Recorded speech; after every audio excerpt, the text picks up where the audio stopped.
بسم اللہ الرحمن الرحیم۔ ابو داؤد جلد ثانی کا سبق نمبر 69 صفحہ نمبر 661 کے باب فی الحیا یہاں سے شروع ہو رہا ہے۔ تو نیت کریں کہ یا اللہ آپ کو راضی اور خوش کرنے کے لیے آپ علیہ السلام کی مبارک احادیث کو سیکھ رہی ہوں تاکہ میری ایسی اصلاح اور تربیت ہو جائے جیسے آپ علیہ السلام نے صحابہ صحابیات ازواج مطہرات کی تربیت فرمائی، اور اللہ تعالیٰ مجھے آپ صلی اللہ علیہ وسلم صحابہ صحابیات ازواج مطہرات والا انبیاء صدیقین شہداء صالحین والا شرم و حیا اور پاکیزگی ظاہراً باطناً قولاً فعلاً عادتاً عبادتاً نصیب فرما دے۔ سبق شروع کرتے ہیں عبارت سے۔ بسم اللہ الرحمن الرحیم، اللہم صلی علی سیدنا محمد کما تحب و ترضی، صفحہ نمبر 661، باب فی الحیا۔ عن ابن عمر رضی اللہ تعالی عنہما ان النبی صلی اللہ علیہ وسلم مر على رجل من الانصار وهو يعظ اخاه في الحياء فقال رسول الله صلی اللہ علیہ وسلم دعه فإن الحياء من الایمان او كما قال علیہ السلام۔ کہ حضرت عبداللہ بن عمر رضی اللہ تعالیٰ عنہ سے روایت ہے، فرماتے ہیں کہ نبی کریم صلی اللہ علیہ وسلم انصار کے ایک آدمی کے پاس سے گزرے۔ وہ آدمی اپنے بھائی کو حیا کے بارے میں نصیحت کر رہا تھا، تو ڈانٹ رہا تھا، یعظو بمعنی یمنع، تو ڈانٹ رہا تھا۔ رسول اللہ صلی اللہ علیہ وسلم نے فرمایا اسے اس کے حال پر چھوڑ دو، حیا تو ایمان کا ایک حصہ ہے۔ حیا کی تعریف کیا ہے؟ یہ الف ممدودہ کے ساتھ ہے، حیا شرمانا، ایک سے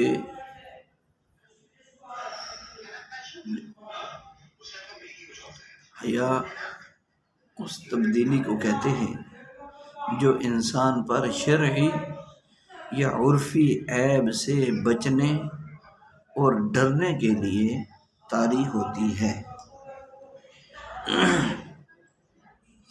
یہ اصطلاحی تعریف حیا کی یہ ہے کہ حیا وہ خوبی ہے جو انسان کو برے کاموں سے بچنے اور اچھے کاموں کے کرنے پر ابھارے برانگیختہ کرے، اس کو حیا کہتے ہیں۔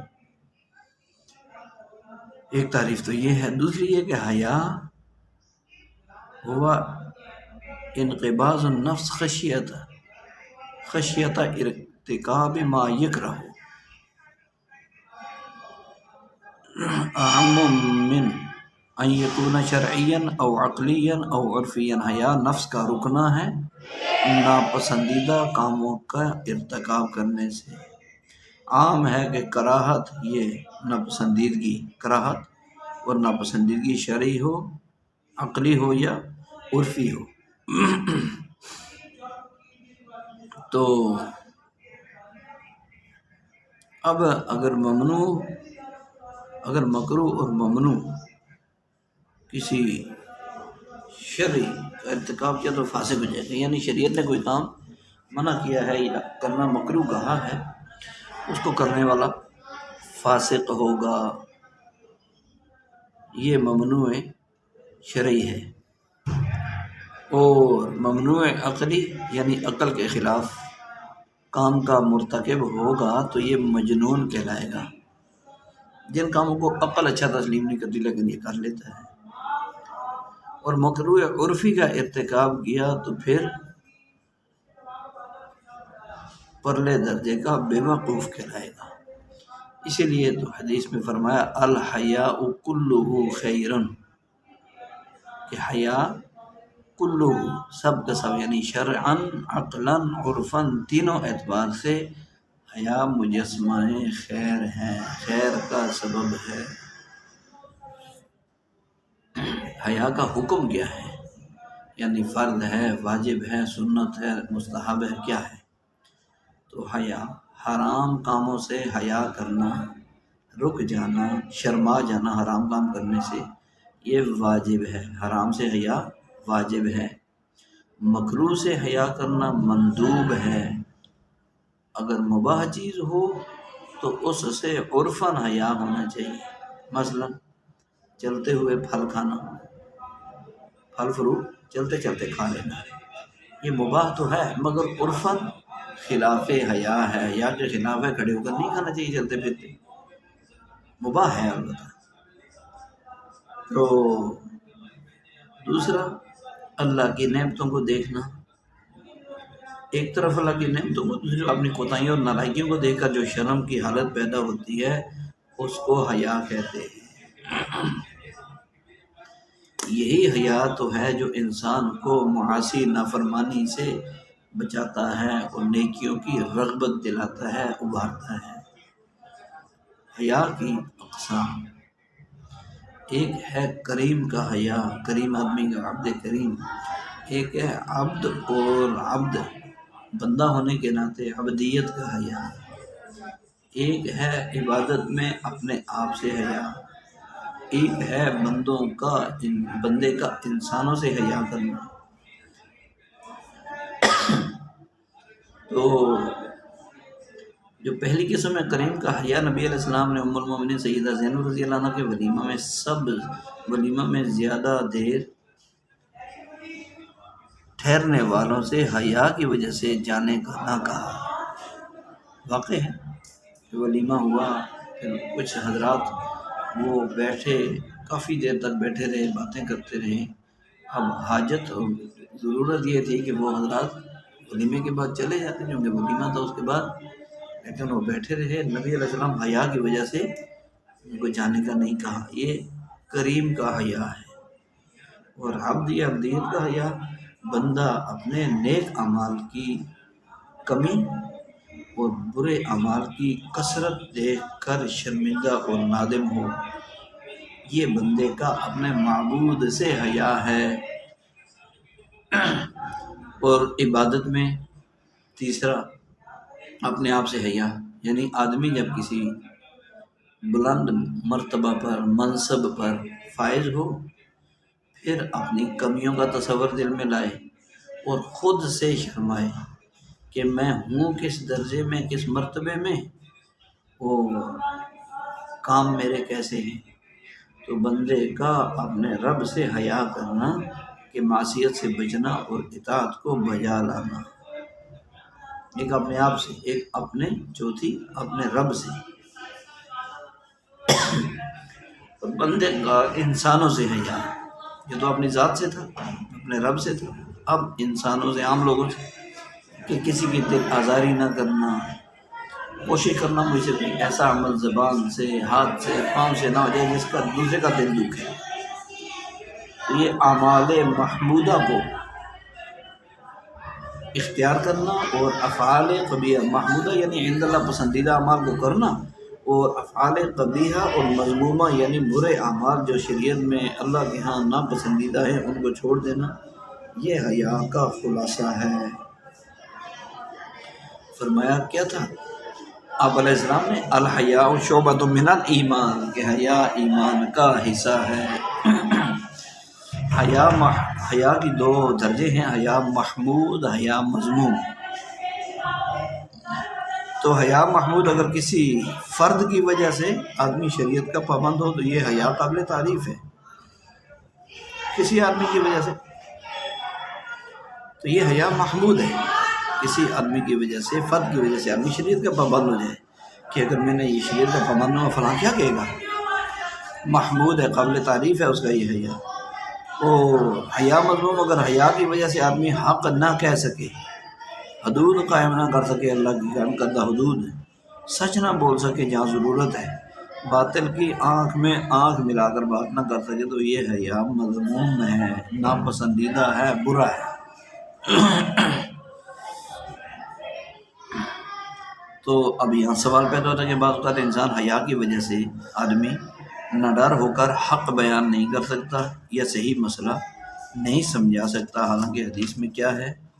الحیاء کل خیر، الحیاء لا یاتی الا بخیر، یہ حیا تو سراسر بلائی ہے، حیا نہیں لاتا مگر نیکی کو۔ یہاں تو حیا نیکی کو نہیں لا رہا، پھر اس صورت میں جو بیان ہوئی، بلکہ معنی بن رہا ہے۔ جواب یہ ہے کہ حق سے رک جانا، مسئلہ کو صحیح موقع پر نہ سمجھا سکنا، یہ حیا کی وجہ سے نہیں بلکہ یہ بزدلی ہے۔ حیا تو یقیناً بہلائی کی طرف لاتا ہے، یا پھر یہ حیا مذموم ہوگا جس سے بچنا ضروری ہے۔ تو اللہ ہمیں اس کی سمجھ عطا فرما دے، اور حقیقی حیا جیسے آپ علیہ السلام صحابہ کو صحابیات کو نصیب فرمائے، اللہ ہمیں نصیب فرما دے۔ ہماری یہ نیت ہوگی اور بار بار جو ہے اس کی کوشش ہوگی، اللہ نصیب فرمائیں گے۔ اگلی حدیث ہے عن ابی قتادہ رحمہ اللہ تعالیٰ قال كنا مع عمران بن حسین رضی اللہ تعالیٰ عنہما وثم بشیر بن کعب فحدث عمران بن حسین رضی اللہ تعالیٰ عنہ قال قال رسول اللہ صلی اللہ علیہ وسلم الحیاء خیر کلہ او قال الحیاء کلہ خیر فقال بشیر بن کعب رضی اللہ عنہ انا نجد فی بعض الکتب ان منه سکینۃ ووقارا ومنه ضعفا فأعاد عمران رضی اللہ تعالیٰ عنہ الحدیث فأعاد بشیر رضی اللہ تعالیٰ عنہ الکلام قال فغضب عمران رضی اللہ تعالیٰ عنہ حتى احمرت عیناه وقال الا ارانی احدثك عن رسول اللہ صلی اللہ علیہ وسلم وتحدثني عن کتبك قال قلنا یا ابا نجید ایہ او کما قال رضی اللہ تعالی عنہ یا ابا نجید تو حضرت ابو قتادہ کہتے ہیں کہ ہم عمران بن حسین رضی اللہ تعالیٰ عنہ کے ساتھ تھے، اور وہاں بشیر بن کعب رضی اللہ عنہ بھی موجود تھے رضی اللہ عنہ۔ تو عمران بن حسین رضی اللہ تعالیٰ عنہ نے فرمایا، انہوں نے کہا کہ رسول اللہ صلی اللہ علیہ وسلم نے فرمایا الحیاء خیر، کہ حیا پورا کا پورا خیر ہے، یا فرمایا الحیاء کلہ خیر، کہ حیا پورا کا پورا خیر ہے۔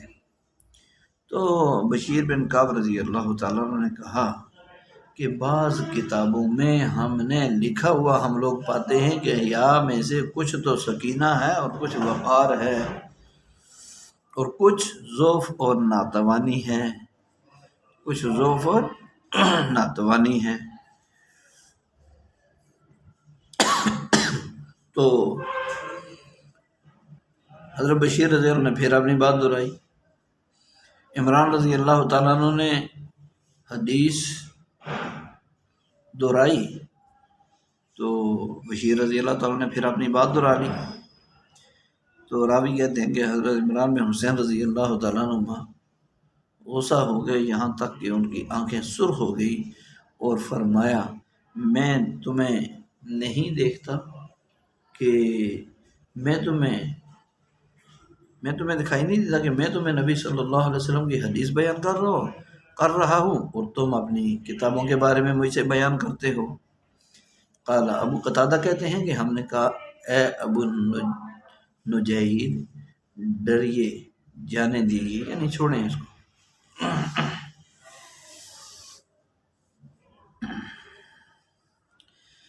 عن ابی مسعود رضی اللہ تعالیٰ عنہ قال قال رسول اللہ صلی اللہ علیہ وسلم ان مما ادرک الناس من کلام النبوۃ الاولی اذا لم تستحی فافعل ما شئت فاصنع ما شئت۔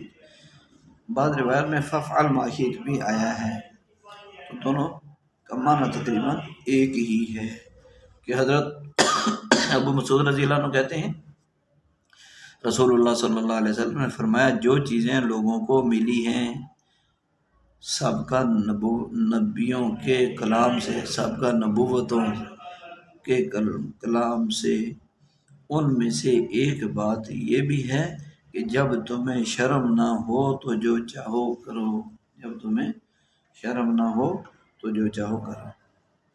اگلا جو باب ہے یہ فی حسن الخلق، خوش اخلاقی کے بارے میں یہ باب ہے۔ خلق خا پر پیش ہے،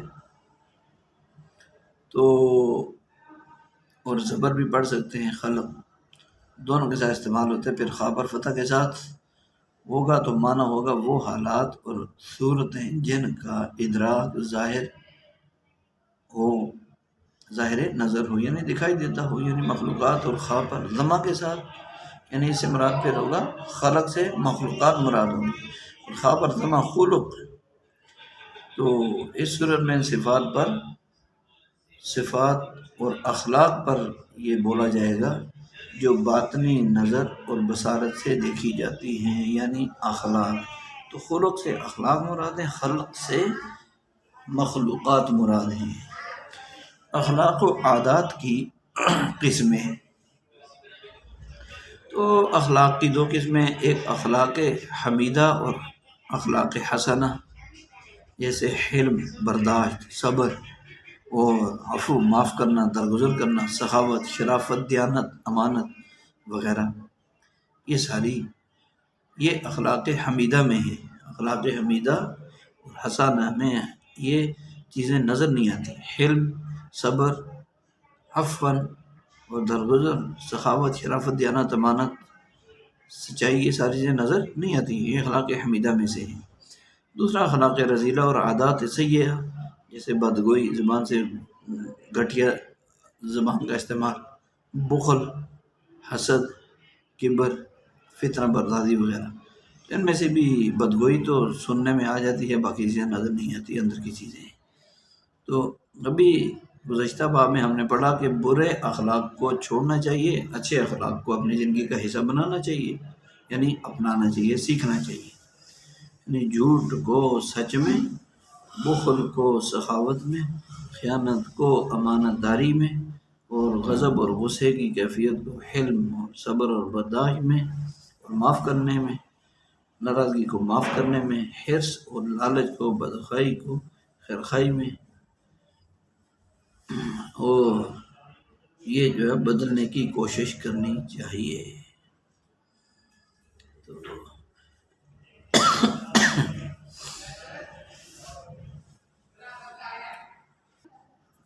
یہاں پر ایک اعتراض وارد ہوتا ہے کہ تم اب پہاڑ کے اپنی جگہ سے ہٹنے کی تصدیق تو کر دو، لیکن آدمی کی عادت بدلنے کی سنو تو مت تصدیق کرو۔ باقاعدہ حدیث ہے، عن ابی درداء رضی اللہ عنہ اذا سمعتم بجبل زال عن مکانہ فصدقوا، کہ جب تم یہ سنو کہ پہاڑ اپنی جگہ سے ہٹ گیا، تصدیق کر دو۔ واذا سمعتم برجل تغیر عن خلقہ فلا تصدقوه، کہ جب تم کسی آدمی کے بارے میں سنو کہ اس کے عادتیں بدل چکی ہیں تو مت تصدیق کرو۔ حدیث ہے حضرت ابو درداء رضی اللہ عنہ کی، مسند احمد حدیث کی کتاب ہے، اس میں یہ منقول ہے۔ تو اس کا جواب دیا مولا علی قاری رحمۃ اللہ نے کہ ابو درداء رضی اللہ عنہ کی حدیث میں عدم تصدیق سے مراد، جو تصدیق نہ کرو، اس سے مراد یہ کہ عادت بالکل یا جڑ سے ختم اور زائل ہو جائے، یہ نہیں ہو سکتا۔ این خیالت تو مہارت و جنون، ہاں اگر اس کو ظاہری طور پر بدل سکتے ہیں، جیسے حسن اخلاق والی احادیث کا حاصل ہے، تو عادات بالکل ختم اور زائل نہیں ہوتی، ان کا رخ بدل جاتا ہے۔ پہلے زبان جھوٹ پر چلتی تھی، اب سچ پر چلتی ہے، پہلے غفلت میں چلتی تھی، اب تسبیح تلاوت میں، پہلے جو ہے سجدے ہوتے تھے اللہ کے غیر کے سامنے، اب اللہ کے سامنے سجدے ہو گئے، پہلے اللہ کے علاوہ سے مانگا جاتا تھا، وہ امیدیں وابستہ کی جاتی تھی، اب اللہ سے مانگا جاتا ہے اور امیدیں وابستہ کی جاتی ہیں۔ تو عادات چل رہی ہیں، رخ بدل گئے۔ حضرت عمر رضی اللہ عنہ کا مقولہ اس کی بہترین مثال، لم یزل عنی الغضب لکنہ کان اولا فی عداوت الاسلام وحمایۃ للکفر والآن فی حمایت الاسلام۔ حضرت عمر رضی اللہ تعالیٰ عنہ خود فرماتے ہیں کہ میرے اندر سے غصہ ختم نہیں ہوا، غصے کی عادت ختم نہیں ہوئی، سختی کی عادت، لیکن پہلے اسلام دشمنی میں اور کفر کی حمایت میں میرا غصہ تھا، اب صرف اسلام کی حمایت میں ہے، کفر کے خلاف ہو گیا۔ اس لیے یہ ذہن میں نہیں ہونا چاہیے کہ عادتیں نہیں بدلتی، عادتیں چھوٹتی نہیں بدل جاتی ہیں، چھوٹتی نہیں بدل جاتی ہیں، رخ بدل جاتا ہے۔ تو اس لیے ہمیں کوشش کرنی چاہیے، کسی جگہ جواب دے سکتے ہیں نہ دیں جواب، کوئی ضروری ہے آپ پابند ہیں، کسی نے ڈانٹا تھا، کسی نے کوئی سخت بات کہہ دی تھی، آپ نے اس کا جواب کیوں نہیں دیا؟ ایسا تو قبر میں یا قیامت کو پوچھا نہیں جائے گا، اس کے بدلے میں آپ خاموشی اختیار کر لیں، اجر پا لیں۔ وہ بول رہا ہے ڈانٹ رہا ہے مار رہا ہے، ہم اس کو یہ کہہ دیں میں نے اللہ کے لیے، یا اللہ میں تیرے لیے صبر کر رہی ہوں، یا اللہ میں تیرے لیے میں نے معاف کر دیا تیرے لیے، تو یہ بہت کچھ کما لیا۔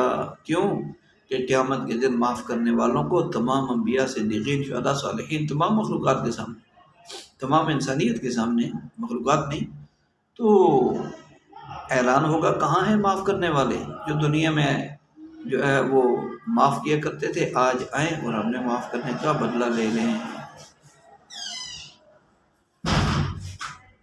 اس وقت کا جو انعام ہوگا وہ بڑا عظیم ہوگا۔ تو عادت نہیں چھوٹی، عادت کا رخ بدل۔ تو ہمیں اپنی عادات کو، اچھی بری عادات کو اچھی عادات کی طرف، بے صبری کو صبر کی طرف، غیظ و غضب کو معاف کرنے کی طرف، اور جو ہے وہ رخ بدل دینا چاہیے، اس کی کوشش محنت کرنا چاہیے۔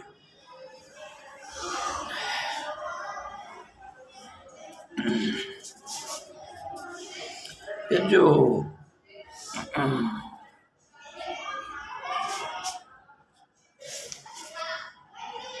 بافی حسن الخلق عن عائشة رضی اللہ تعالی عنہ قال سمعت رسول اللہ صلی اللہ علیہ وسلم یقول ان المؤمن لیدرک بحسن خلقه درجۃ الصائم القائم۔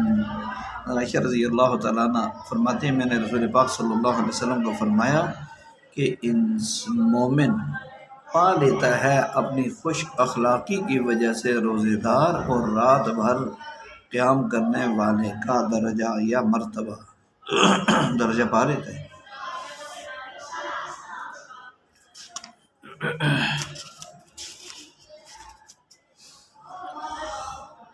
عن ام درداء عن ابی درداء رضی اللہ تعالی عنہما عن النبی صلی اللہ علیہ وسلم قال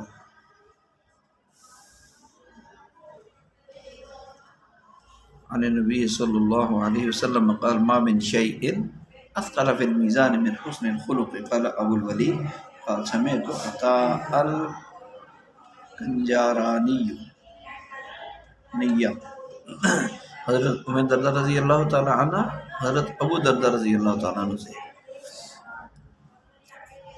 اور ابو درداء رضی اللہ تعالیٰ عنہ سے نبی علیہ السلام سے نقل کرتے فرماتے ہیں کہ آپ صلی اللہ علیہ وسلم نے فرمایا میزان میں، یعنی میزان قیامت کو جو اعمال کا میزان لگے گا ترازو، تو میزان میں خوش خلقی سے زیادہ بھاری کوئی چیز نہیں ہوگی۔ اور ابو الولید کہتے ہیں کہ میں نے عطا کے خرانی سے سنا۔ امام ابو داؤد کہتے ہیں کہ وہ عطا بن یعقوب ہیں جو ابراہیم بن نافع کے ماموں ہیں۔ کہا جاتا ہے کہ کیخارانی اور کوخارانی بھی کہا جاتا ہے۔ تو یہ کیخارانی ہے، کنجارانی نہیں ہے، کیخارانی ہے، نیچے نقطے ملے ہوئے آپس میں، کتاب کی خطاطی کتابت کی غلطی کی وجہ سے۔ عن ابی امامۃ رضی اللہ تعالیٰ عنہ قال قال رسول اللہ صلی اللہ علیہ وسلم انا زعیم ببیت فی ربض الجنہ لمن ترک المراء وان کان محقا وببیت فی وسط الجنہ لمن ترک الکذب وان کان مازحا وببیت فی اعلی الجنہ لمن حسن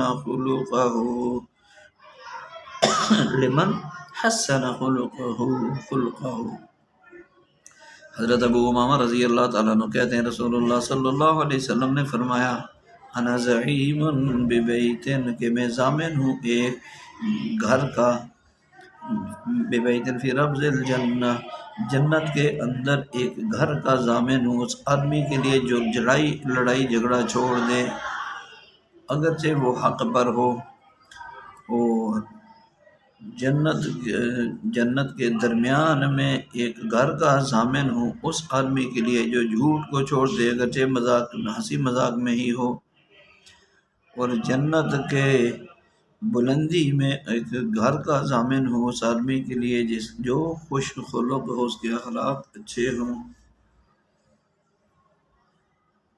نبی اللہ تعالیٰ ہمارے ان صفات کو ظاہراً باطناً قولاً فعلاً ہمارے اندر پیدا فرما دے، اور بالخصوص جھوٹ سے بچنے کی اور خوش خلقی کی صفات ہمیں نصیب فرما دے۔ عن حفصة بن وهب رضی اللہ تعالیٰ عنہ قال قال رسول اللہ صلی اللہ علیہ وسلم لا يدخل الجواز ولا الجعفری ولا الجعضری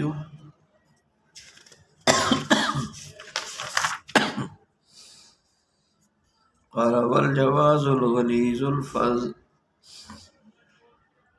کہ حضرت حارثہ بن وہب رضی اللہ تعالیٰ عنہ کہتے ہیں رسول پاک علیہ السلام نے فرمایا کہ رسول اللہ صلی اللہ علیہ وسلم نے فرمایا کہ جواز جنت میں داخل نہیں ہوگا، اور نہ جاذری۔ راوی کہتے ہیں کہ جواز کے معنی بدخلق اور سخت دل کے ہیں، بدخلق اور سخت دل والے کے ہیں۔ تو اچھے اخلاق والا بندہ تو معاشرے میں ہر قسم کے افراد سے ملتا جلتا، اٹھتا بیٹھتا ہے، لوگوں کی مختلف طبیعتوں سے کا مقابلہ کرتا ہے، برداشت کرتا ہے، اخلاق کا دامن نہیں چھوڑتا کسی موقع پر۔ اور جواز سیء الخلق بد اخلاق اترانے والا، اس کو کہتے ہیں جواز۔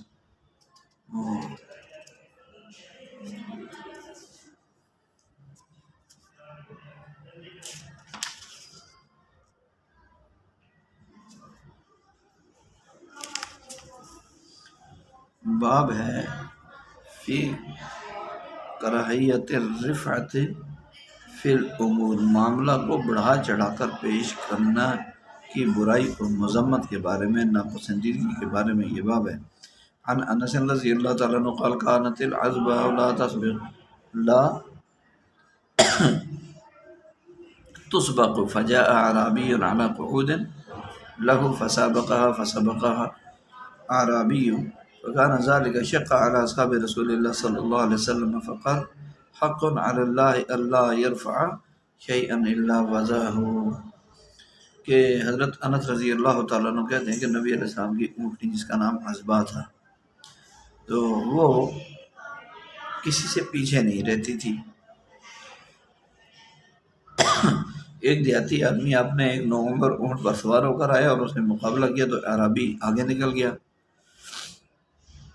تو نبی علیہ السلام کے صحابہ پر یہ عمل گراں گزرا، تو آپ علیہ السلام نے فرمایا اللہ کا یہ دستور اور ضابطہ ہے کہ جو چیز بھی اوپر کو اٹھے دنیا سے اسے نیچا کر دیتے ہیں، یہ اللہ کا دستور اور ضابطہ ہے، جس کی پرواہ نیچی ہو اللہ اس کو نیچا کر دیتے ہیں۔ عن انس رضی اللہ تعالیٰ عنہ بهذه القصة عن النبي صلی اللہ علیہ وسلم قال ان حقا علی اللہ تعالی لا يرفع شيء من الدنيا الا وضعه، اسی سند کے ساتھ حضرت انس رضی اللہ عنہ سے یہ قصہ مروی ہے اور روایت کرتے ہیں کہ نبی صلی اللہ علیہ وسلم نے فرمایا اللہ کا یہ دستور ہے کہ دنیا کی جو بھی چیز بہت اوپر کو اٹھے تو اسے نیچا کر دے، اسے نیچا کر دے۔ اس باب کا خلاصہ یہ ہے کہ آدمی کو معتدل مزاج اور عاجزی انکساری سے رہنا چاہیے، آپے سے باہر ہونا، بڑی بڑی ڈینگیں مارنا اور اپنی خود خوبیاں بیان کرنا اور اپنے آپ کو سب سے لائق سمجھدار سمجھنا یہ پسندیدہ چیز نہیں ہے، اور جھکنے میں کمال ہے، اکڑنے میں کمال نہیں، تواضع پسندیدہ ہے، تکبر ناپسندیدہ۔ اصول ہے کہ جب کوئی چیز اپنی بلندیوں کی انتہا کو پہنچ جاتی ہے تو اس کی ذات تنزل وہ لازم آتی ہے، کیونکہ دنیا میں ہر چیز کو اللہ نے ضدین کے ساتھ پیدا کیا ہے، دن ہے تو رات ہے، بلندی ہے تو پستی ہے، تو آغاز ہے تو ابتدا ہے، لہذا گرم پرجوش آگ پر نرم خاموش مٹی یہ برتر ہے۔ پھلوں سے لدا ہوا جو درخت ہوتا ہے وہ جھکا ہوا ہوتا ہے، نہ کہ وہ اوپر کی ٹہنیاں بلند ہو جاتی ہیں پھل لگنے کی وجہ سے۔ تو انسان کی مثال ایک درخت کی سی ہے، اور اس کے جسم سے نکلنے والے جو اعمال وہ اس کا پھل ہیں۔ جیسے درخت کے ساتھ جوں پھل لگتا ہے اور وہ پھل بڑا ہوتا ہے، ترقی کرتا ہے، تو پکنے کے قریب ہوتا ہے، اس کی ٹہنیاں جھک کر زمین کے ساتھ سجدہ ریز ہو جاتی ہیں، رکوع کی حالت میں ہو جاتی ہیں، جھکاؤ آ جاتا ہے۔ حالانکہ پھل آیا ہے، اکڑنا چاہیے کہ ہمارے سے اتنا خوبصورت پھل۔ تو ایسے ہی انسان کی ٹہنیاں، یعنی اس کے دل کے اندر تواضع اور عاجزی ہو، کلام عاجزی والا ہو، ملنا اٹھنا بیٹھنا عاجزی والا ہو، سنت کے مطابق ہو، اور جہاں جس پر نظر پڑے وہاں اپنے دل میں رہے کہ میں ان سے یہ اچھا میں ادنا، یہ اعلیٰ اور قوی میں کمزور، یہ مجھ سے بہتر میرے سے نکما بیکار، یہ اچھا میں گندا، ٹھیک ہے۔ اس کی ہمیں بار بار مشق کرنی چاہیے۔ جب گھر سے باہر نکلیں، جہاں جس پر نظر پڑے دل میں بھی لائیں، زبان سے بھی کہیں، دل سے تصدیق بھی کریں کہ یہ اچھا میں گندا، یہ اعمال میں، اخلاق میں، علم میں، عمل میں، شکل میں، صورت میں یہ مجھ سے بہت بہتر اور اعلیٰ اور بڑھیا، میں اس سے گھٹیا۔ یہ صفات اللہ کو پسند ہیں۔ آخری جملے میں نبی علیہ السلام نے امت کو آگاہ فرما دیا، خبردار کر دیا کہ دنیاوی چیزوں پر فخر کرنا اور مقابلہ کرنا یہ کہ اس کی کوئی حیثیت نہیں، اسے چھوڑ دینا چاہیے۔ مقابلہ تو تقوی میں ہے، کیونکہ اللہ کے ہاں ان اکرمکم عند اللہ اتقاکم، اللہ کے ہاں تو اس کا مقام اور مرتبہ زیادہ ہے جو اللہ سے زیادہ ڈرنے والا ہو، ڈر کر زندگی اس کی منشا والی گزارنے والا۔ یہ پہلی حدیث میں جو حذبہ وہ اونٹنی ہے جس کا کان پھٹا ہوا تھا، اور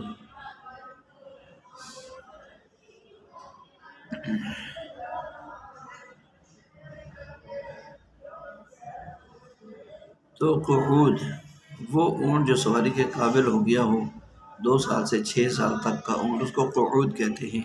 اس سے اوپر جو چلا گیا اس کو جمل کہتے ہیں۔ آگے باب ہے فی کراہیت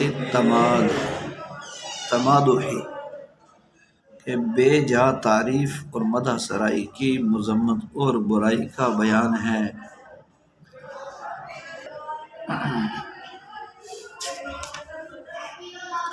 یہ آنے والا جو باب ہے اس میں منہ پر تعریف کرنے کی ممانعات بیان ہوگی۔ اس کی وجہ یہ ہے کہ اچھی صفات اور نیک بات، نیک کام یہ اللہ تعالیٰ کے یہاں پسندیدہ اور مقبول ہیں، اور کتاب الادب میں بہت ساری احادیث ہمارے سامنے آئیں گی انشاءاللہ، جن میں میل جول، بات چیت، اٹھنا بیٹھنا، سارے آداب اور ہدایات ہیں۔ اور اگر کسی صالح عامل متقی پرہیزگار کی تعریف کی جائے تو یہ اس کے لیے نقد بشارت اور دنیا میں مقبولیت کی دلیل ہے۔ اور زیر بحث جو باب ہے، اس باب میں کراہت کا لفظ موجود ہے۔ اس سے مقصود یہی ہے کہ کسی کی حد سے زیادہ منہ پر تعریف نہ کی جائے، اور آسمان کی بلندیوں تک اس کو نہ اٹھایا جائے۔ یہ آسان الفاظ میں اس کی وجہ یہ ہے کہ مادح یعنی تعریف کرنے والا اور ممدوح جس کی تعریف ہو رہی ہے، ان کے لیے یہ تعریف نقصان دہ ہے۔ منہ پر بے جا تعریف کرنے والا، محض مبالغہ آرائی کرنے والا اور خلاف حقیقت الفاظ کو بول کر اپنی چاپلوس ہونے کا مظاہرہ کرتا ہے، اور جس کی ہو رہی ہے تعریف وہ غرور میں، فخر میں، عجب میں، گھمنڈ میں مبتلا ہو جاتا ہے۔ لہذا دونوں کا آخرت کا نقصان، وہ دنیا میں بھی تاثر خراب ہو جاتا ہے، لوگ جملے کستے ہیں، لوگوں کو بھی اپنے اعمال ظاہر کرنے کا موقع ان سے مل جاتا ہے۔ تو ان وجوہات کی بنا پر منہ پر تعریف کرنے والے کے منہ میں مٹی بھرنے یعنی حقارت کے ساتھ چپ کرانے کا ذکر ہے۔ مٹی بھرنے کا یہ نہیں کہ مٹھی مٹی کو اٹھا دو منہ میں ڈال دو پکوڑوں کی طرح، ایسا نہیں۔ تو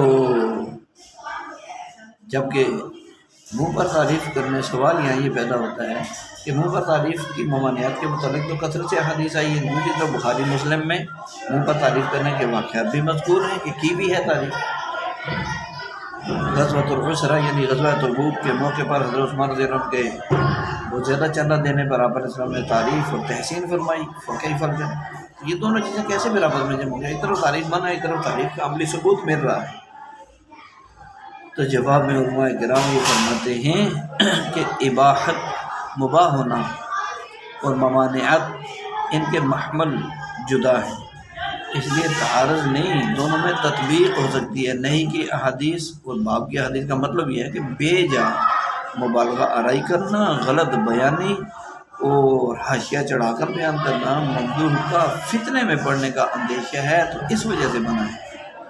اور اگر مبنی بر حقیقت تعریف اور گفتگو اور تعریفی کلمات ہوں، اور جس کی تعریف ہو رہی ہے اس کے اللہ کی معرفت اور تقوی میں کمال درجے کی وجہ سے فتنے کا اندیشہ بھی نہ ہو، تو منہ پر تعریف درست ہے، بلکہ جب اس سے کوئی نیک مقصود ہو تو پھر مستحب ہے، تاکہ جس کی تعریف کر رہے ہیں اس کو اللہ تعالیٰ استقامت دے دے، مزید ایمان اعمال میں ترقی دے دے، نیکی میں آگے بڑھنے والا اور نیکی میں دوسروں سے سبقت لینے والا بن جائے، یہ مقصود ہے، تو کوئی حرج بھی نہیں ہے۔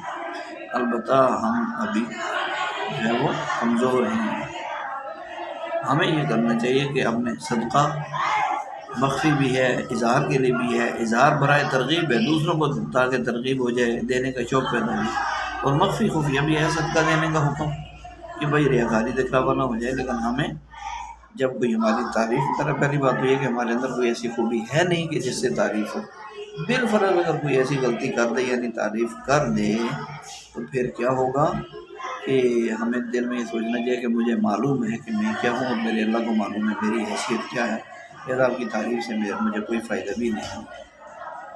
تو ان میں جو پہلی حدیث ہم پڑھیں گے اس میں یہ ہے کہ پیشہ ور کرائے کے لوگ مراد ہیں، جو اس کے ذریعے سے کماتے ہیں، تعریفیں کر کے، دنیا داروں کی بڑوں کی تعریفیں بھیجا کر کے انہیں فتنے میں ڈالتے ہیں، اور حقیقت پر مبنی تعریف کرنے والا پہلی حدیث کا مصداق نہیں ہے۔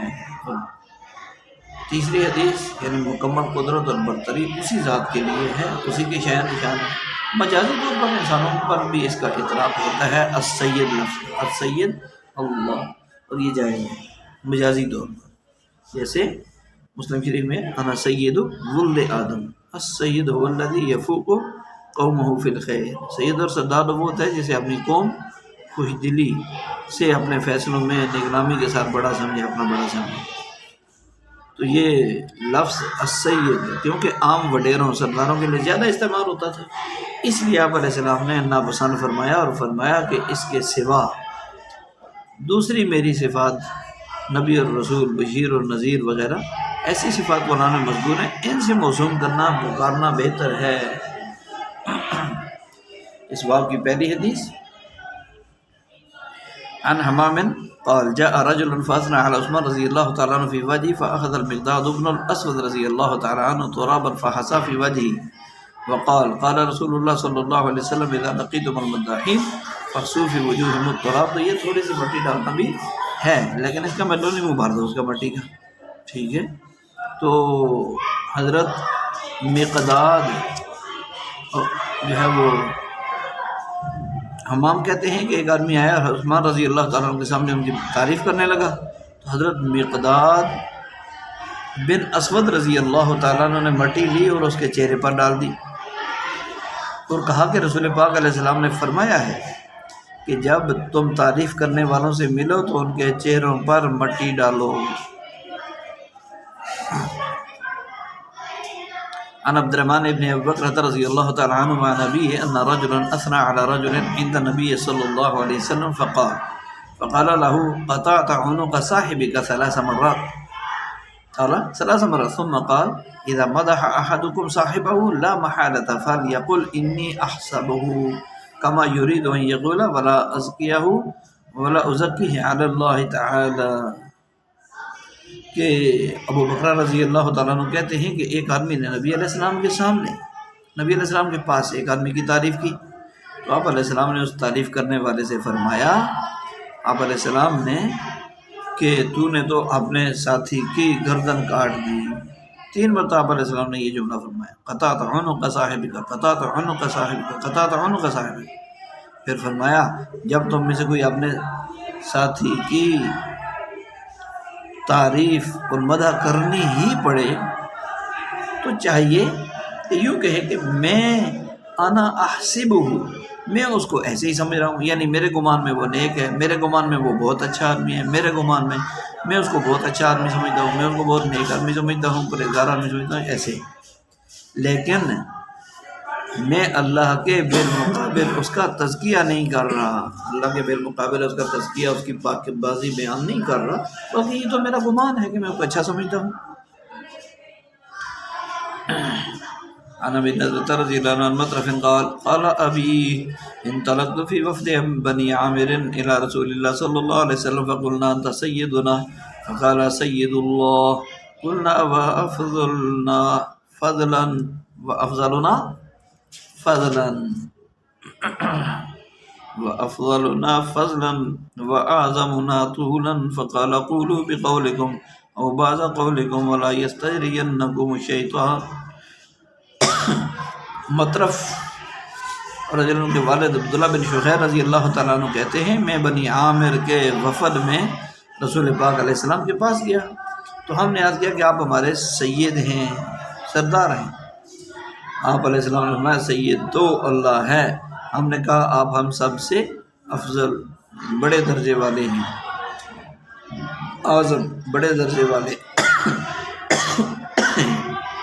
فرمایا جو کہتے ہو کہو یا اس میں سے کچھ کہو، شیطان تمہیں میرے سلسلے میں جری نہ کر دے، دلیر نہ کر دے کہ جب چاہے جو چاہے کہہ دو۔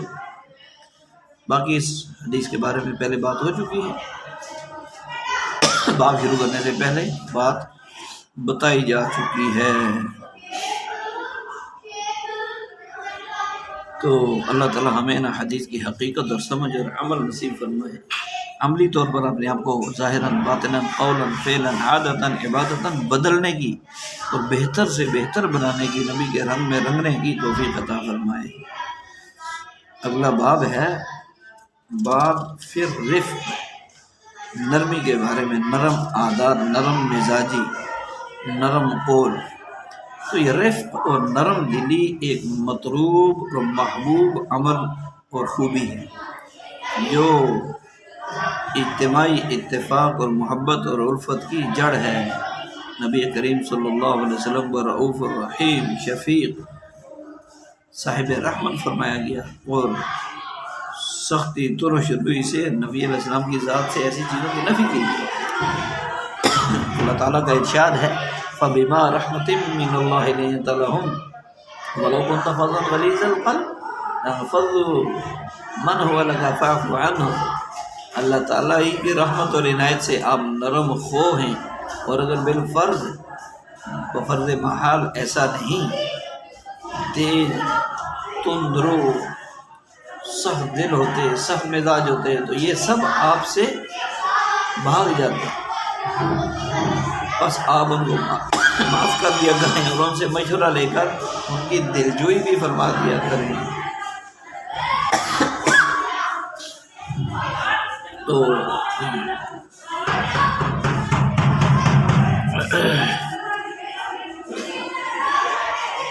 عن عبداللہ ابن مغفل رضی اللہ تعالیٰ عنہ ان رسول اللہ صلی اللہ علیہ وسلم قال ان اللہ رفیق یحب الرفق ویؤتی علیہ ما لا یؤتی علی العنف۔ حضرت عبداللہ بن مغفل رضی اللہ تعالیٰ عنہ فرماتے ہیں رسول پاک علیہ السلام نے فرمایا اللہ رفیق ہے، رفیق رفق اور نرمی کو پسند فرماتا ہے، ویؤتی علیہ یعنی علی الرفق، اور نرمی پر وہ دیتا ہے جو سختی پر نہیں دیتا، ما لا یؤتی علی العنف، سختی پر نہیں دیتا۔ تو یہ جو پہلی حدیث ہے اس میں نرم دلی مطلوب اور مقصود ہے۔ اللہ تعالیٰ کی رحمت اور عنایت سے آپ نرم خو تھے، بات پہلے ہو چکی ہے۔ عن المقدام بن شريح عن أبيه قال سألت عائشة رضي الله تعالى عنها عن البداوة فقالت كان رسول الله صلى الله عليه وسلم يبدو إلى هذه الطلاء وأنه أرادت البداوة مرة فأرسل إلي ناقة مخرمة من إبل سرقة فقال لي يا عائشة ارفقي فإن الرفق لم يكن في شيء قط إلا زانه ولا نزع من شيء قط إلا شانه. قال ابن الصباح في حديثه محرمة يعني لم تركب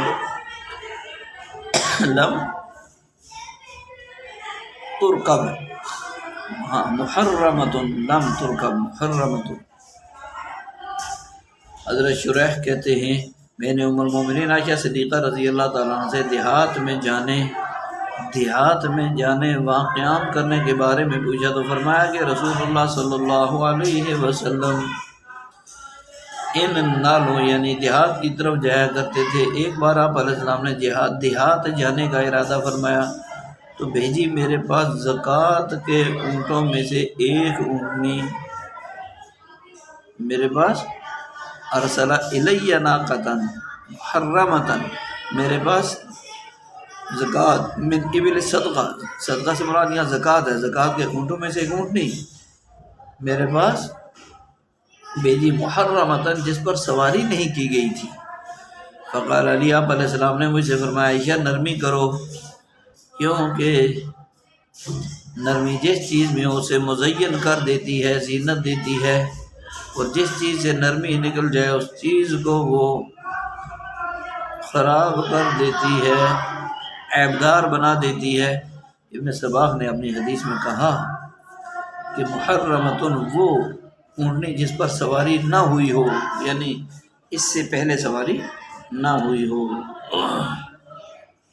عن جریر رضی اللہ تعالیٰ عنہ قال قال رسول اللہ صلی اللہ علیہ وسلم من يحرم الرفق يحرم الخیر كله، کہ حضرت جریر رضی اللہ تعالیٰ عنہ کہتے ہیں رسول پاک علیہ السلام نے فرمایا کہ جو آدمی رفق یعنی نرمی سے محروم کر دیا جاتا ہے وہ تمام خیروں سے محروم کر دیا جاتا ہے۔ عن مالک عن مصعب بن سعد رضی اللہ تعالیٰ عنہ عن نبی قال الأعمش ولا أعلمه إلا عن النبي صلی اللہ علیہ وسلم قال العدد في كل شيء إلا في عمل الآخرة، کہ حضرت سعد رضی اللہ عنہ کہتے ہیں اعمش کہتے ہیں میں اسے نہیں جانتا مگر نبی علیہ السلام سے فرمایا کہ تاخیر اور آہستگی ہر چیز میں بہتر ہے سوائے آخرت کے عمل کے، کہ جن اعمال کو آخرت کے لیے کرنا ہے ان میں، آخرت کے کاموں میں، احکامات پر چلنے میں تو تاخیر بہتر نہیں ہے، وہاں جلدی اہتمام سے لگنا مقصود اور مطلوب اور محمود ہے۔ البتہ دنیاوی کاموں میں تاخیر اور آہستگی ہر چیز میں بہتر ہے۔ تو یہ حدیث نمبر 2 یحرم الخیر کلہ جو 3 نمبر حدیث ہے، اس سے معلوم ہوا کہ نرم گوئی، خوش گوئی، خوش مزاجی سراپائے خیر ہے، اور ترش روئی اس کی ضد ہے۔ ان اللہ رفیق یحب الرفق، اسے پتہ اللہ رفیق ہیں، رفق کو پسند کرتے ہیں۔ اسے پتہ چلا کہ جن اوصاف اور اسماء سے اللہ کا کلام اور نبی کی حدیث میں اگرچہ ایک ہی کیوں نہ ہو تو اللہ تعالیٰ کا ذکر ہو، ان سے خطاب ذاتی ان سے خطاب اللہ تعالیٰ کی ذات کو کیا جا سکتا ہے، اور ایسے نام لے کر دعا بھی کی جاتی ہے، جیسے یا رفیق ارفقنی، یا جمیل اجمل دینی و دنیا، یا یہ اللہ کے ذات جو ہے ایسے اسماء ہیں کلام اللہ میں حدیث میں، تو ان کے ذریعے اللہ کو پکارا جا سکتا ہے۔ باقی وہ نام اور صفات جن کا ذکر نہیں ہے قرآن حدیث میں تو ان میں اختلاف ہے۔ بعض کہتے ہیں کہ حلت کا کہ ٹھیک ہے ان کے ذریعے، بعض حرمت کا کہتے ہیں ان کے ذریعے نہیں پکارنا چاہیے۔ جیسے اور یہ ضرورت ہے کہ اللہ تعالیٰ کے متعدد نام حدیث میں موجود ہیں، ضرور نیک بننے ضروری ہے، جیسے کہتے ہیں خدا حافظ، ارے بھائی اللہ حافظ، ٹاٹا، یہ وہ بکواسات سارے ہیں۔ اس کے بجائے وہ الفاظ کہنا چاہیے السلام علیکم ورحمۃ اللہ، استغفر اللہ دینکم و امانتکم و دیم اعمالکم، مالک. تو اس طرح کے الفاظ جو قرآن حدیث میں آئے ہیں وہ کہنا چاہیے. السلام علیکم ورحمۃ اللہ وبرکاتہ و مغفرت کا اجازت ہے. الوداع اور جدائی کے بعد اللہ حافظ خدا حافظ یہ مسنون نہیں ہے. جملے الفاظ کے اعتبار سے تو اچھے ہیں. السلام علیکم کہنا مسنون ہے، جاتے ہوئے بھی آتے ہوئے بھی، جس میں حفاظت ہے، برکت ہے، رحمت ہے، عنایت ہے، سلامتی ہے، اور آل و عیال اور مال سب کی خیر اس میں جمع ہے. السلام علیکم یہ بہت عظیم دعا ہے. جب ہم کسی کو السلام علیکم کہتے ہیں گویا ہم یوں کہتے ہیں تم دنیا میں آخرت میں اپنے اہل و عیال مال سمیت تم عافیت میں، سلامتی میں، حفاظت میں، رحمت میں، برکت میں، اللہ کی بخشش میں رہو. اس سے بڑی پھر اور کیا دعا ہے جو مسلمان روزانہ ایک دوسرے کو دے سکتے ہیں اور بارہا دے سکتے ہیں. کسی کو نہیں دینی، اپنے والدین، بیوی بچوں، بہن بھائیوں کو تو رحم کرو، کم از کم ان کو تو یہ دعا روزانہ دو. البتہ کافر کو نہیں دے سکتے، یعنی السلام علیکم نہیں کہہ سکتے. اگر کافر کو سلام کریں گے تو کہیں گے السلام علی من اتبع الہدی، یہ سلام کریں گے. باقی ہمیں اپنے ہی خاندان کو تو کم از کم ان خیروں سے محروم نہیں کرنا چاہیے، بلکہ یہ خیریں دینی چاہیے. بڑی عظیم قسم کی دعا ہے سلامتی کی. اللہ ہمیں ان اعمالوں پر استقامت دے اور سمجھ نصیب ہے. جس دن سیکھا سنا بس اسی دن سے اللہ عمل کی ہمت اور توفیق نصیب فرما دے. عزم ہو پورا کہ موت تک میں نے عمل کرنا ہے. آگے دوسری حدیث سے معلوم ہو رہا کہ یہ اونٹنی صدقہ کے اونٹوں میں سے تھی، اور ادھر چونکہ اور ظاہر خالی چلنے پھرنے والے کام نہ کرنے والے جانور تو سرکش ہوتے ہیں، تو یہ اونٹنی جو ہے آپ علیہ السلام نے کبھی کبھار کھلی فضا میں راحت کے لیے تشریف لے جاتے. یہ واقعہ اسی دوران پیش آیا تھا. اس پر یہ جو سوال پیدا ہوتا کہ یہ اونٹنی صدقہ کے مال کی تھی جس کا استعمال تو درست ہی نہیں تھا، تو پھر حضرت عائشہ رضی اللہ عنہ نے کیسے سواری کر لی؟ جواب یہ ہے کہ یہ مال غنیمت میں سے تھی، اور صدقہ کا لفظ مال غنیمت پر بھی بولا جاتا ہے. لہذا اللہ تعالیٰ کا ارشاد ہے وَمِنْهُمْ مَنْ يَلْمَزُكَ فِي الصَّدَقَاتِ. یہ لفظ صدقات جو ہے یہ مال غنیمت پر بھی بولا گیا ہے، لہذا اس پر کوئی اشکال باقی نہیں رہتا. آگے باب ہے فی شکر المعروف، یعنی کسی نے نیکی کر دی، احسان کر دیا، اچھی بات بتا دی، اچھا راستہ بتا دیا، اچھا سبق دے دیا، اچھا درس ہمیں دے دیا جس سے ہماری دنیا آخرت بن گئی، کوئی ہمارے اعمال اخلاق میں بہتری ہوگی تو شکریہ ادا کرنا چاہیے. عن ابی ہریرہ رضی اللہ تعالی عنہ، یہ باب ہے فی شکر المعروف، نیکی احسان کا شکریہ ادا کرنے کا بیان اس میں ہے. عن ابی ہریرہ رضی اللہ عنہ عن نبی صلی اللہ علیہ وسلم قال لا یشکر اللہ من لا یشکر الناس، کہ جو لوگوں کا شکر ادا نہیں کرتا وہ اللہ کا شکر بھی ادا نہیں کرتا، اللہ کا بھی شکر ادا نہیں کرتا. یہ لفظ معروف جو باب میں ہے نا، معروف ایک ایسا لفظ ہے جو حقوق العباد اور حقوق اللہ اور جملہ طاعت کو شامل ہے، کیونکہ ہر بندے اور بندی کے ذمہ دو طرح کے حقوق ہر وقت متوجہ ہیں. ایک حقوق اللہ جن کا تعلق اللہ کی ذات کے ساتھ ہے، اللہ نے ان کا پورا کرنا فرض کیا ہے، یہ واجب ہے سنت درجے میں. اور دوسرے حقوق الناس، حقوق العباد، جو بندوں کے ساتھ کے معاملات کے حقوق ہیں مقرر، وہ بھی اللہ نے کیے ہیں، لیکن ان کا تعلق بندوں کے ساتھ ہے، بندوں سے ان معاملات کو نمٹانا ہے. تو اللہ تعالیٰ کی عبادت اس کا قرب اطاعت کے ذریعے اس کا قرب حاصل کرنا، اور بندوں اس کی مخلوق سے اچھا برتاؤ کر کے مزید اس کا قرب حاصل کرنا، یہ سب لفظ معروف میں آ جاتے ہیں. اور قرآن کریم میں بار بار جو حسن خلق، نیکی، اچھائی پر لفظ بولا، لفظ معروف کا اطلاق ہوا ہے، فَإِمْسَاكٌ بِمَعْرُوفٍ تَصْرِيحٌ بِإِحْسَانٍ وغیرہ. تو یہ جو پہلی حدیث میں فرمایا لا یشکر اللہ من لا یشکر، اس کی دو وجوہات توجیحات ہیں. ایک، آدمی کی عادت ہی نہ شکری کی ہے، اور یہ اس کی طبیعت ثانیہ مزاج بن چکا ہے کہ بندوں کا شکریہ ادا کرتا ہے نہ رب کا. پتھر، بلکہ ہر وقت صدا ہے تم نے مجھے کیا دیا، میرے پاس ہے بھی کیا. تو اللہ کا شکر ادا نہیں کرتا، جو لوگوں کا بھی شکر ادا نہیں کرتا. ایک تو جی یہ ہے. دوسری یہ ہے کہ جو بندوں کی ناشکری کرے اللہ اس کی شکر گزاری کو قبول ہی نہیں کرتے، اللہ کا کرتا رہے، بندوں کا نہیں کرتا۔ تو اس کا مطلب یہ ہوا کہ اس نے اللہ کی شکر گزاری کی ہی نہیں، کہ جس نے بندوں کی شکر گزاری نہیں کی۔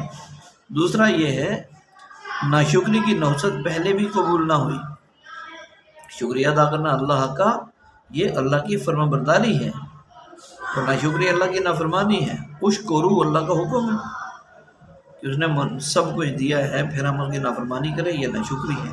اور بندوں کا شکریہ قولی بھی ہے، جزاکم اللہ، اللہ آپ کو جزا دے، آپ کا بہت شکریہ، اور عملی بھی ہے، دعا دینا کہ اللہ آپ کے علم میں، عمل میں، زندگی میں مال و برکتیں نصیب فرمائے، اور چند کلمات خیر کہہ دینا، یہ قولی شکر ہے، جزاکم اللہ، شکر اللہ، بارک اللہ فیک، تقبل اللہ منک، شرفک اللہ فی الدنیا والآخرہ۔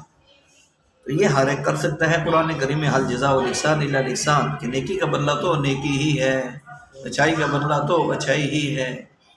تو ہمیں دوسروں کا شکر گزار ہونا چاہیے، اپنے رب کا شکر گزار تو ہونا چاہیے اس درجے میں کہ دل میں یہ ہو کہ میرے رب کے میرے اوپر اتنے احسانات ہیں کہ میں تو موت تک ایک احسان کا بھی بدلہ دینے کی ہمت اور طاقت نہیں رکھتا، باقی میں کیا شکر ادا کروں گا کہ میں تو اس کی نعمتوں کو شمار ہی نہیں کر سکتا، شکر کیا کروں گا۔ لیکن پھر بھی جو کہ حکم ہے تو لہذا دعا شکر کی، اللہم لک الحمد حمدا دائما مع دوامک، ولک الحمد حمدا خالدا مع خلودک، ولک الحمد حمدا لا منتہی لہ دون مشیتک، ولک الحمد حمدا دائما لا یرید قائلہ الا رضاک، ولک الحمد حمدا عند کل طرفۃ عین وتنفس کل نفس۔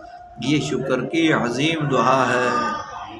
یہ بعضوں نے یہ فرمایا کہ اس دعا کو پڑھنے والا گویا ہر نعمت کا شکر ادا کرنے والا ہے۔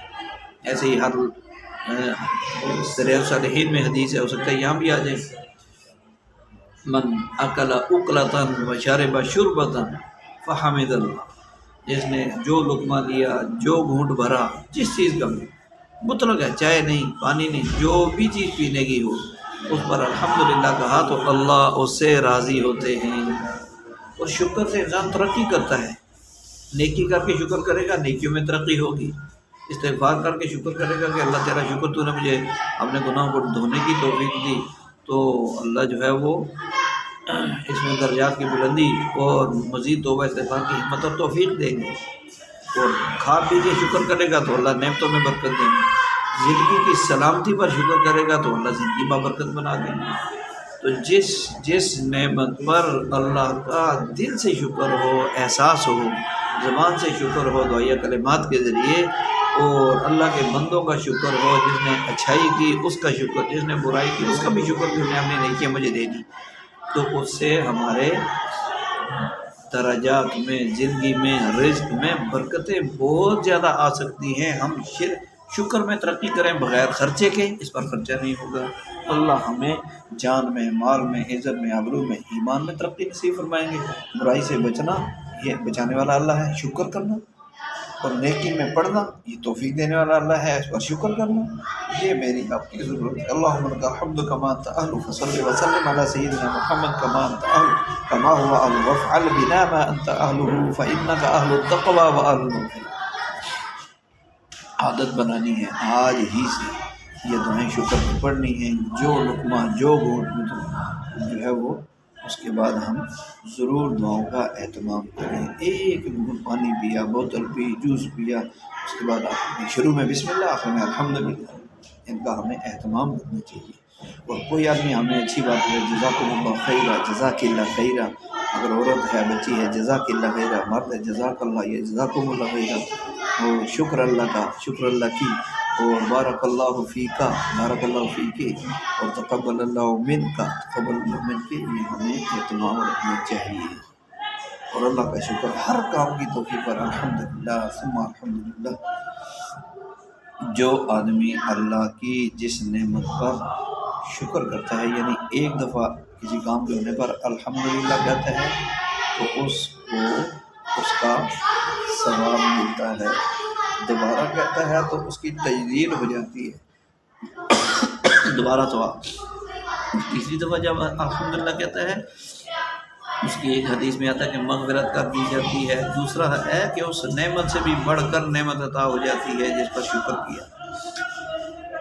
ترقی کرنی ہے خود الحمدللہ سبق پڑھا، سننے کی توفیق دی اللہ نے الحمدللہ، عمل کی توفیق دی الحمدللہ، شوق اور رغبت سے سننے کی بھی توفیق دے دی الحمدللہ، کہ خیر کی بات کو سنے گا تو سمجھ آئے گی تو عمل کی توفیق ملے گی۔ ہر چیز پر ہم اللہ کی طرف جھکاؤ دکھائیں۔ عن انس رضی اللہ تعالی عنہ ان المہاجرین قالوا یا رسول اللہ ذهبت الانصار بالاجر كله قال لا ما دعوتم الله لهم واثنيتم عليهم۔ حضرت انس رضی اللہ عنہ کہتے ہیں مہاجرین نے کہا کہ اللہ کے رسول اجر تو انصار لے گئے۔ آپ علیہ السلام نے فرمایا نہیں، جب تک تم اللہ سے ان کے لیے دعا کرتے رہو گے اور ان کی تعریف کرتے رہو گے، اس وقت تک تم سے آگے نہیں بڑھ سکتے ہو، پورا ثواب تم بھی لے رہے ہو۔ ہم یہ بھی مانگ سکتے ہیں اے اللہ تمام مسلمانوں کو دین کی سمجھ اور شوق عطا فرما، جتنے اعمال کر رہے ہیں ان پر ان کو اس کی قبولیت نصیب فرما، مزید ترقی نصیب فرما، ایمان میں، علم میں، عمل میں، تقوی میں، توکل میں، طہارت میں، سب کے لیے مانگ سکتے ہیں، مانگیں سب کے سارے یہ عملوں کا ثواب ہم لے لیں۔ عن جابر بن عبد الله رضی اللہ تعالیٰ عنہ قال قال رسول اللہ صلی اللہ علیہ وسلم من اعطى عطاء فوجد فليجز به وان لم يجد فليصنع به ومن اثنى به فقد شكره ومن كتمه فقد كفره۔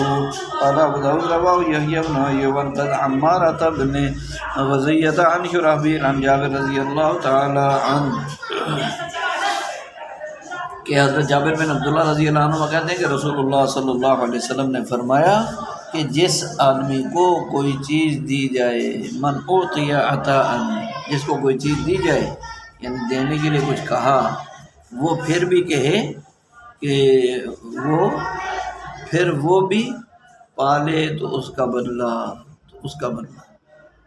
جس کو کوئی چیز دی جائے پھر وہ بھی دینے کے لیے کچھ پائے تو اس کا بدلہ دے، یعنی اگر کوئی دینے کے لیے اپنے پاس موجود ہو تو دینے والے کو کچھ دے دینا چاہیے۔ فلیجزی بہ، فإن لم یجد، اگر کوئی چیز ہی نہیں ہے دینے کے لیے، فلیثنی علیہ، تو اس کی تعریف کر دے، فلیثنی علیہ، اثنا یثنی، اس کی تعریف کر دے۔ فمن اثنا بہ فقد شکرہ، کہ کیونکہ جس نے تعریف کی اس نے تو شکریہ ادا کر دیا، اور جس نے چھپایا اس کی نعمت کو اس نے اس کی ناشکری کر دی۔ کفر بمانا ناشکری کرنا، کفر نہیں ہے۔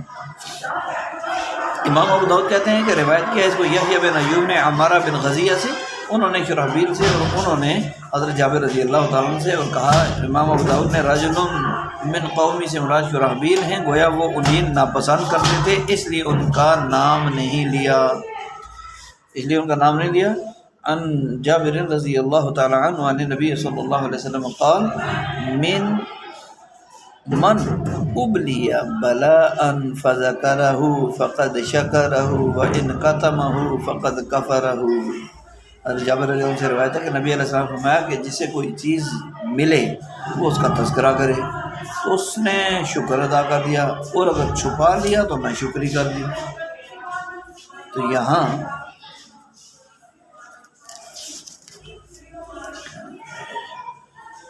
دعا ہے کہ اللہ تعالیٰ نے حدیث مبارکہ کو صحیح معنوں میں پوری توجہ سے سیکھنے، سمجھنے، عمل کرنے، پوری دنیا کو پہنچانے کے لیے آپ صلی اللہ علیہ وسلم صحابہ ولی قبولیت عافیت برکت اخلاص استقامت نصیب فرمائے۔ سبحان ربک رب العزت عما یصفون وسلام علی المرسلین والحمد للہ رب العالمین۔